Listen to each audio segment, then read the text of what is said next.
Hello everybody, it's Julia here at the Highly Sensitive Tarot. I'm here today with another video response, and this one is to Dawn Michelle at Boho Tarot, and this is It Takes a Village 2022. And I realise I'm a bit late to the party again. I think this tag was started 3 or 4 weeks ago, I think, and quite a lot of people have done it. I've watched excuse me, I've watched Dawn's video, obviously at Boho Tarot. I've watched The Curated Shelf. I've watched Saturnarium. I've also watched Carrie at Tiara, Princess of Wands. I'm sure there's several other people as well, but they're the ones that I've seen, and I will give them a little link in the description box below. So yeah, this tag is really all about the cards, the decks that would form part of the village that you lived in. They would be all the different characters that it takes to make a village, really, that it takes to make something that works for people. So my tarot village is full of all my favourite tarot decks, I guess. So some of these decks you will have seen before, for sure. I think, in fact, probably most of them in one video or another. But this is my tarot village. These are my favourite decks, and there we go. Do you know, just before I turned the camera on, I realised I had chocolate in my hair. How hilarious is that? I try not to wash my hair too often these days because it gets really dry, and I was eating chocolate in bed last night, and clearly that all got stuck in my hair, which is really, really embarrassing. I'm glad that I spotted that. But anyway, here we go. So the first point in this tag is a personal deck, something that would be your guide. And for me, I've picked 2 decks, a tarot and an oracle deck, and really the reason why I've picked them is just because I've had them forever. This deck here is my oldest deck in my collection. This one is probably 33 years old, maybe 34 years that I've owned this deck. You can see it sort of, I don't riffle shuffle or anything because partly I'm rubbish at it, and partly, I don't know, I just think it's a little bit disrespectful to the cards in some way. I don't know, but you can see these are sort of, they fit in my hand. They're a bit grubby. I just love them. If ever I need a straight and honest answer that I can trust, it's this deck. And I only use this deck to read for myself these days. I don't read for anybody else with these cards. So yeah, it's my trusty old Rider-Waite-Smith deck. The other deck that is my guide deck, my personal deck, is Doreen Virtue. It's her Goddess Oracle cards, and again, I have had this deck 20-25 years perhaps, I'm not sure, maybe even longer. I don't know when this deck came out. Let's have a look. I've got the little guidebook here, Goddess Guidance Oracle Cards by Doreen Virtue. This is the deck, and 2004. So yeah, I've had these about 20 years. I got these when they first came out, and they have been my favourite oracle deck for a long, long time. Again, these just seem to resonate. They seem to give me, they seem to just give me good advice about how to sort of conduct my life, about how I'm feeling, what I need to be doing. I just love them. They really do resonate quite strongly for me. Turn them round. You think after 20 years They've still got all this gorgeous gold gilding on them as well. They're just beautiful, beautiful cards. I love them. I don't have a favourite card particularly. They're just all beautiful. They come from all different cultures and religions and spiritualities around the world. Yeah, just lovely cards. And I use these quite regularly together with my Rider-Waite-Smith deck. So there we go. So that's my guide deck. Now my caregiver deck. Again, I've got two decks here. I've got a tarot deck and an oracle deck. And it's interesting to me actually that both of these decks are animals. They are not people. And I think that's not surprising to me really, because I think all my life when I've been in need of comfort, I've often, you know, cuddled my cat or sort of lost myself in stories, and I've lost myself in nature. I've lost myself in my garden with the birds, with my cat. When I was a child, I used to ride horses. Animals have always been my friend, I suppose, and nature has always been my friend. So I think it's not surprising at all, really, that my caregiver decks would be animal decks. And the tarot deck is the Mystical Cats Tarot, which is just, I just love it. This is actually one of the few decks that could bring me to tears. There are a few cards in this deck that will just make me cry. Not always out of sadness. Sometimes I don't know why, actually. There's just, I just feel this really, really strong emotional connection with this Cats deck. Yeah. I am Mad Cat Lady. That is kind of who I am, really. So, but yeah, it's odd because I'm not a particularly sentimental or girly girl in lots of ways, but with animals, with cats particularly, I really am. I'm a complete sucker for a cat and all things cats. So yeah, my Mystical Cats tarot deck, which I just love. I love.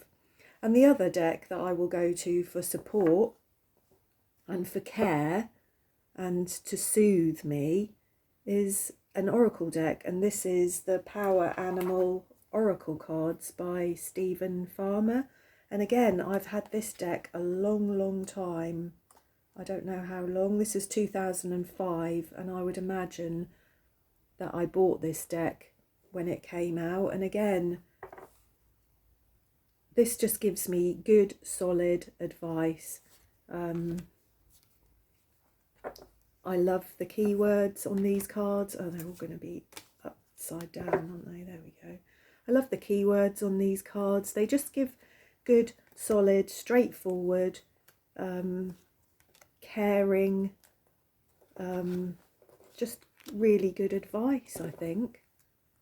The animals come from all over the world. They're not sort of particularly to any one area.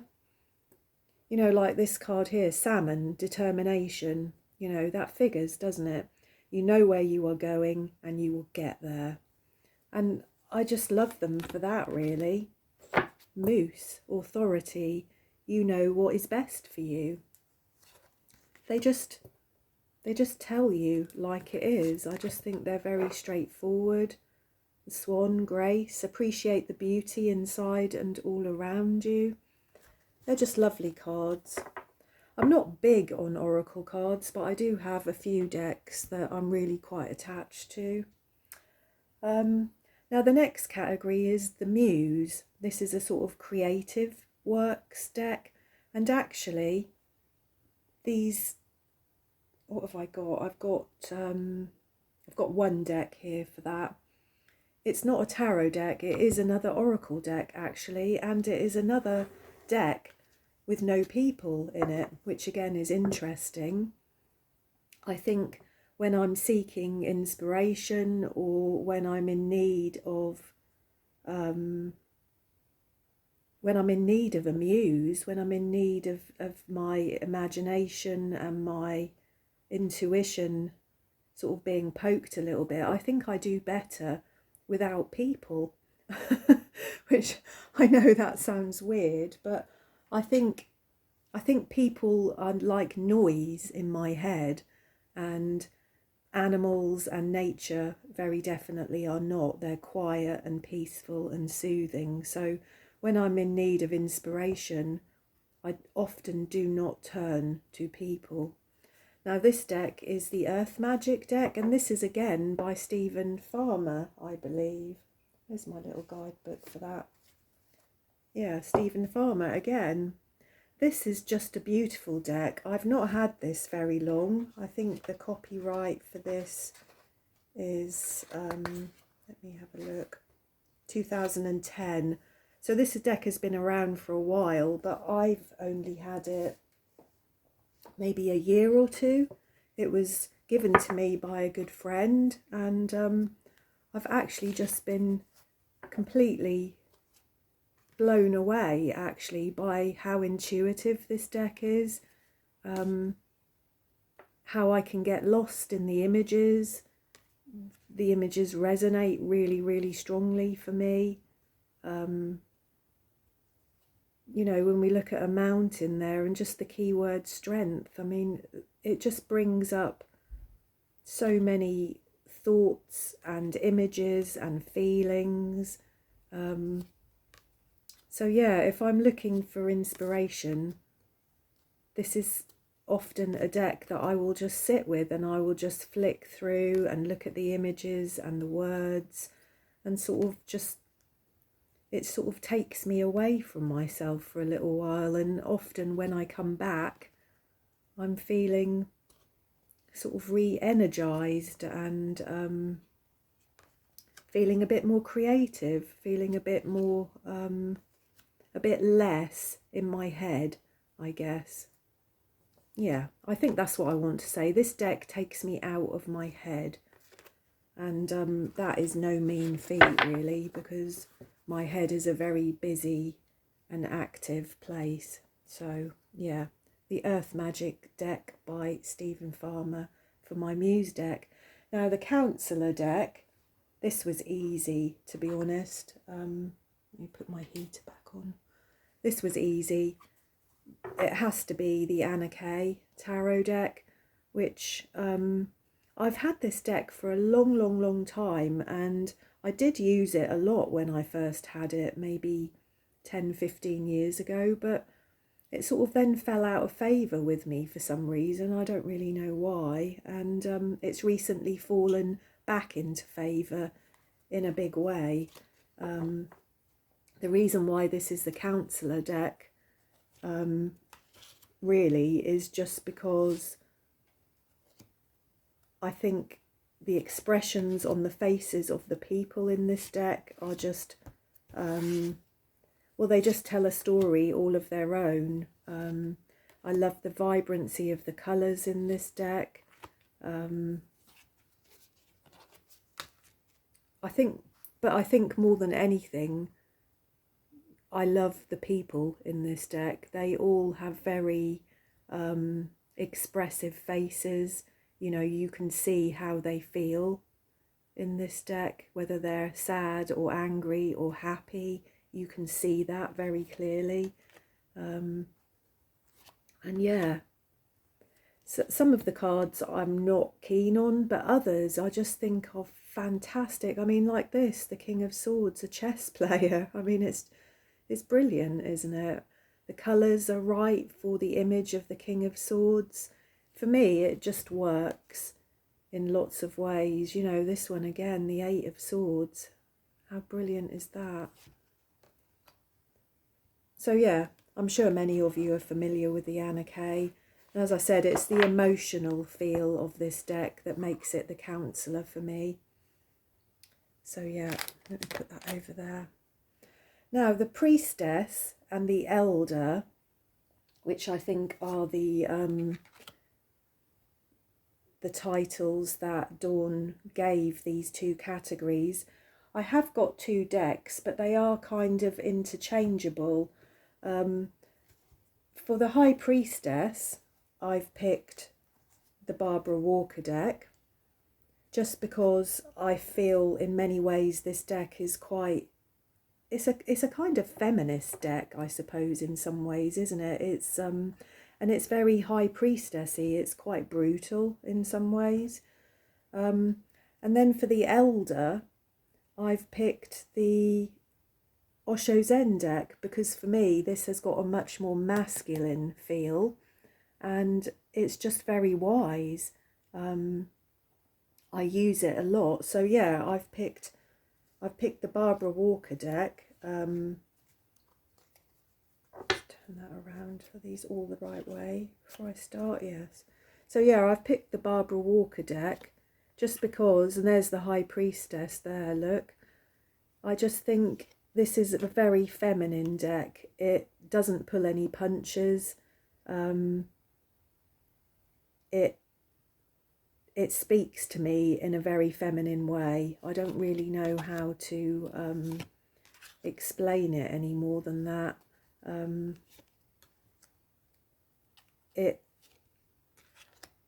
It often goes straight to the heart of a matter. You know, it's very intuitive. Some of the cards are really quite difficult. The energy of them are really quite difficult, but it never fails to sort of tell you the truth of the matter. It never fails to make you look in the mirror at yourself and your own behaviour. And I think that that's often the High Priestess's role, really, is she's like a mirror, isn't she? So, but this could also have been the Elder. Do you know what I mean? There is a sage-like or crone-like quality to this. So this could have been the Elder also. But because it has a feminine feel to me, I'm going to put it as the Priestess. And then, as I said, the Osho Zen deck, this one here, which I've had for a long time again as well. And this deck has fallen out of favour and then come back. And at the moment, I'm loving this deck. I use it a great deal for myself and in my readings, actually. I find it a really, really good shadow work deck. Again, this card doesn't pull any punches. You know, this is the Nine of Swords here, sorrow. You know, you can feel it, can't you? You can feel the suffering. This is a Zen Buddhism sort of inspired deck. And, you know, Buddhism often talks a lot about suffering, you know, that suffering is a part of life and it's something that we need to accept. And you can really feel that in this deck. So to me, this is a very wise and sage deck. I get a lot of answers from this deck that aren't necessarily always easy or comfortable or what I want to hear, but it's always the right answer. There are some very beautiful cards in here as well, actually, some lovely energy, but I think what I like most about it is it's just that, you know, it deals very well with difficult emotions. Like we've got here the Seven of Wands, I think that is, isn't it? Stress, and you can see there is a lot of stress involved in that situation there. So yeah, so this would be my sage. I think I particularly like the swords in this deck, like this one here, the Two of Swords. You know, that dilemma between your head and your heart of being stuck somewhere between two places, between a rock and a hard place, maybe. So this really appeals to my mindset. I tend to overthink quite a lot. I'm quite a perfectionist. I suffer with a lot of anxiety, and this deck can kind of snap me out of it sometimes. And again, that's no mean feat, so I love that deck. The teacher deck that I've got here, I've got two for this deck, for this title. This is a study deck, so this is something that I might have been studying for a period of time. And I've chosen the Mary L deck because I only bought that this summer, and I bought it because of the artwork, if I'm honest. I mean, some of the artwork in this deck is just staggering. There's so many cards here that I would have the artwork on my wall in a flash. I'll see if I can find something quickly here that I just love. I mean, I love the Hermit, for instance, you know, being a Virgo, sun and moon. I am very definitely the Hermit. I love the tiger. There's a lot of tigers in this deck, actually. Temperance. This beautiful star here. I'm trying to find the one that I just love, and it's very simple. But I wish I could have it as artwork hanging in my hall. Is what I've decided. I would like it to hang in my hall. Come on, you're going to be at the bottom of the pile, aren't you? Where are you? There it is. It's the Three of Cups. Just look at that. I mean, how gorgeous is that? That's just beautiful, isn't it? So, I've been studying this deck. I've been reading the book that came with this deck a lot. And I have to say, although I still love the artwork, although I would still use this deck in various tarot readings, I don't feel this deck on the whole. This is not an emotional deck for me. Yeah, I don't love it. I think it's hard to explain how I feel about this deck. A lot of decks, the guidebooks I fall in love with, just because of the way the creator or the author of the book has described the energy in the cards, but I don't actually, from studying the guidebook that comes with this deck, I've not fallen in love with it further from that guidebook. It leaves me a little bit cold, if I'm honest. So yeah, I don't really know about this deck, what I feel about it really. I don't think I will ever fully get to the bottom of some of the symbology and some of the more esoteric stuff that's going on in this deck, just because I don't have the real interest, I suppose, in some of the Kabbalah and some of those kind of aspects of the deck, and maybe that's why it's leaving me a little bit cold. I don't really know, but I often pick this deck up just to flick through and look at the images on the cards, and I love it for that reason. But yeah, I don't know. I haven't explained that very well, but yeah, I'm having a difficult relationship, I think, with this deck. Now, the other deck I've got here that is a teacher study deck for me, and I've had this a long time. This is the Wisdom Well. It says these are Jungian tarot cards, but they're not tarot cards. They are oracle cards, really, and they're archetypal oracle cards. Where's the copyright? The copyright of this deck is 2003, and I think I've had it for all of those 20 years. And I don't use it a lot because it's a very particular sort of deck, but I do use it a fair amount. I'm very, very interested in Jungian, Carl Jung's philosophies and thoughts about life. I've studied his work extensively, really. You know, I was a student mental health nurse when I was 21 or 22, and I was first introduced to Carl Jung then, and I just fell in love with so much of what he talked about.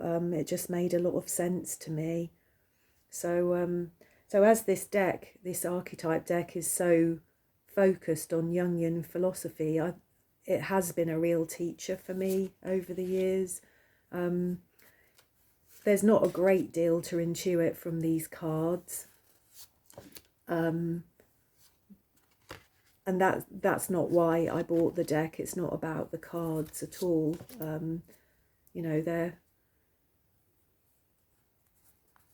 not fantastic little cards. I don't know really what I want to say about them, but I bought it for the book, to be honest, because it has, what have we got in here for Jungian archetypes? I mean, we've got all the basic ones. We've got the shadow here, the persona.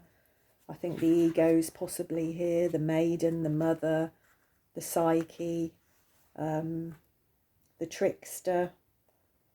What have we got? The beggar, the miser, the wounded healer, the patriot, the night watchman, the beggar, the wolfman, the alchemist, the hero, the sufferer, the child within. So many of the archetypes that will be familiar to us are in here, but there is a slightly different take on them because this is Jungian based, and so I suppose this is a deck that I rarely use in public readings. This is a deck that I mostly use for myself, and I use it for journaling, for study work. But yeah, I think I've had this for 20 odd years. This is by Ivana Kalinkova. Ivana Kalinkova. Yeah. So I think I've had this for around 20 years and I'm still studying it. You know, I still can open this book and read bits and go, ah, really? You know, and it starts to trigger certain things in my intuition. So yeah, I wouldn't be without that, the wisdom well, actually. Now the next category, we've only got 2 left, is the outsider. This is the deck that maybe doesn't belong in your village.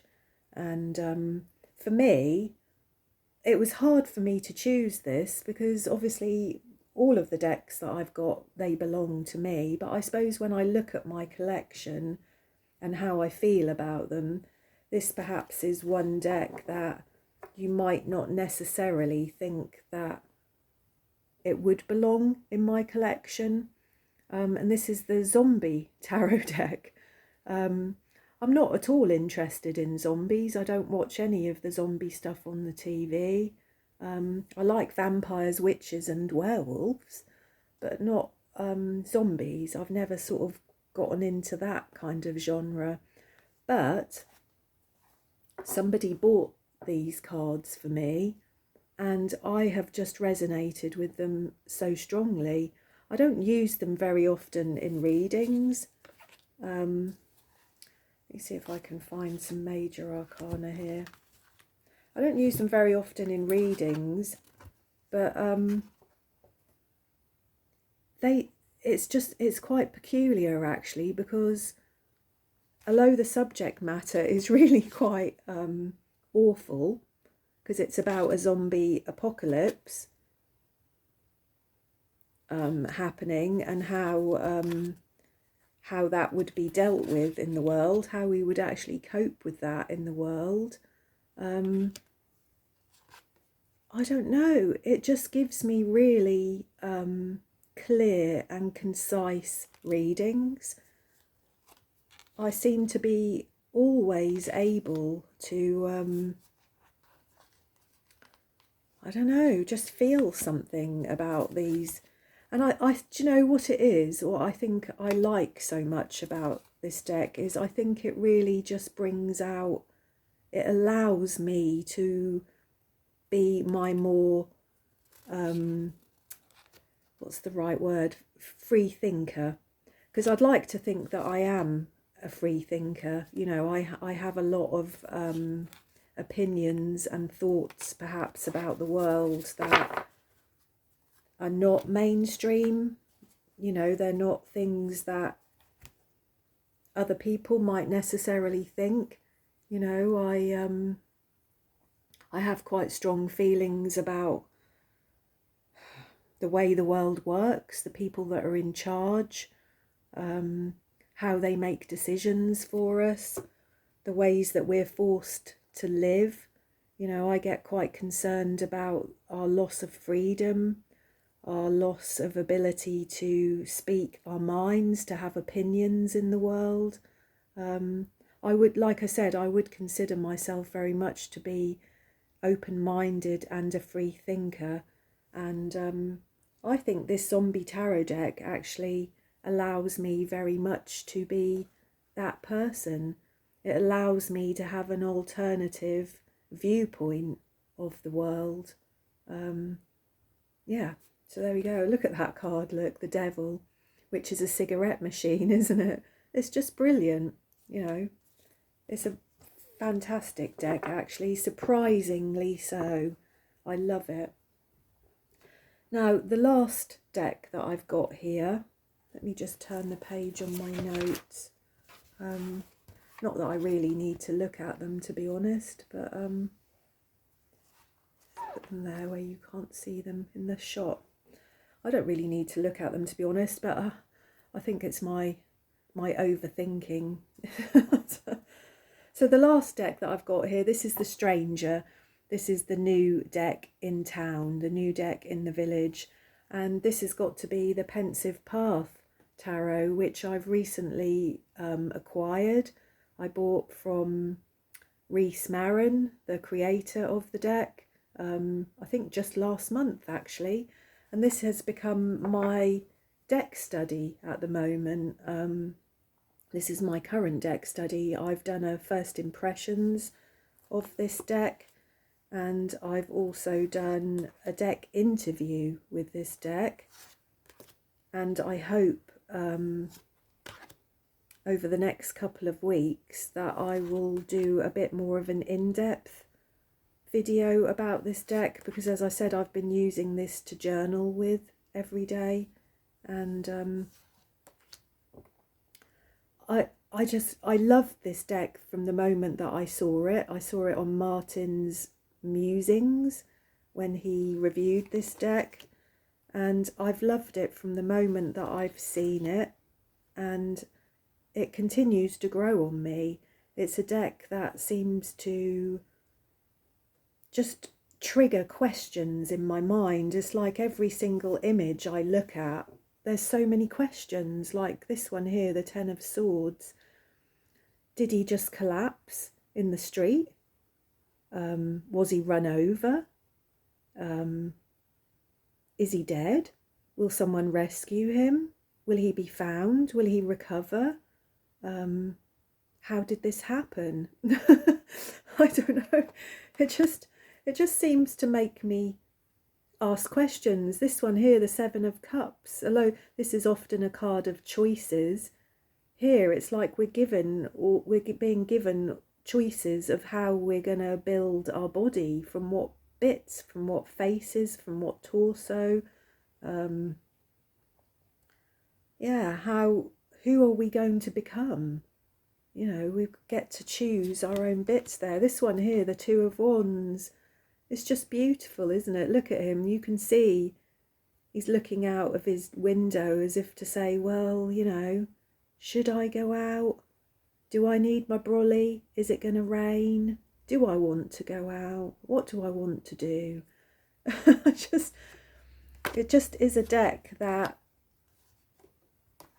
it's beautiful in its own way. It's kind of dark. This is certainly not a light deck. This is not a deck that you would pick up if you wanted to be cheered up, that's for sure. But if you want some deep sort of ponderings and musings and reflections about yourself and life, I think this is a fantastic deck for that. As I said, it just makes me smile. It makes me go, ooh, in quite a gross way sometimes. I love it. You could go through the whole gambit of emotions with this deck, I think, really, here. So there we go.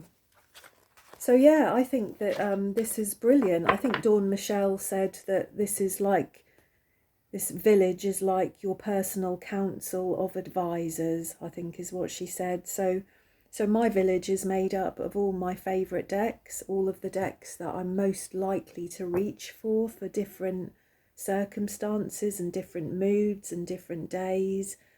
And these really are all the decks that I use to read for myself. I obviously use some of them to read for other people, but on the whole, I use these decks to read for myself. They're very personal and I love them. So yeah, I'm glad to have done this video. I hope you all enjoyed it. Please do comment.